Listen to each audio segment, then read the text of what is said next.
বলছি ফেনী জেলার কালিদহ ইউনিয়নের ৫ নং ওয়ার্ডের লাশ উদ্ধারের কথা।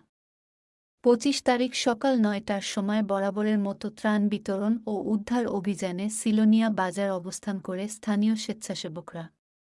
এমন সময় কালিদহ ইউনিয়নের ৬ নং ওয়ার্ডের মেম্বার মাইজবাড়িয়া স্কুলের পাশে একটা লাশের তথ্য দেন। সে সূত্র ধরে ফায়ার সার্ভিসের ২ সদস্য, মেম্বার এবং স্বেচ্ছাসেবক দুজন রবার বোট নিয়ে ৩ থেকে ৬ ফিট পানির মধ্যে বের হয়। স্রোতের প্রতিকূলে সাঁতরে পার হওয়া নব অভিজ্ঞতায় যখন লাশের কাছাকাছি পৌঁছাতে কিছুটা গন্ধ অনুভব করা যায়। দরজা খুলতেই চোখে পড়ে চৌকির উপর পড়ে থাকা প্রাণহীন দেহ।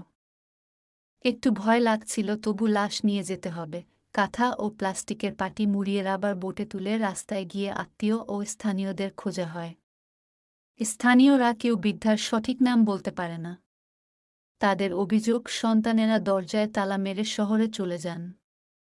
মারা যাওয়ার পর মেয়ের জামাই তালা ভেঙে মেঝে থেকে লাশ খাটের উপরে তুলে রেখে সেও চলে যায়। খবর দেয়া হলো মেয়ে এবং মেয়ের জামাইকে। প্রায় ১০ মিনিটের অপেক্ষার পর শুধু মেয়ের জামাই একা এসে লাশ শনাক্ত করে, কিন্তু সে উদ্ধারকারী টিমের সাথে মেইন রোডে আসতে রাজি হয়নি। পরবর্তীতে ফায়ার সার্ভিস, আর্মি এবং স্থানীয় মানুষদের সহযোগিতায় রাস্তার ডিভাইডারে সেই ফাঁকে দাফন করা হয়। ওখানকার পরিস্থিতি এতটাই ভয়াবহ আর করুণ ছিল যে কেউ ছবি বা ভিডিও করার কথা চিন্তাই করেনি। এই ছবিগুলো পুরোপুরিই কাল্পনিক। কেউ বিভ্রান্ত হবেন না।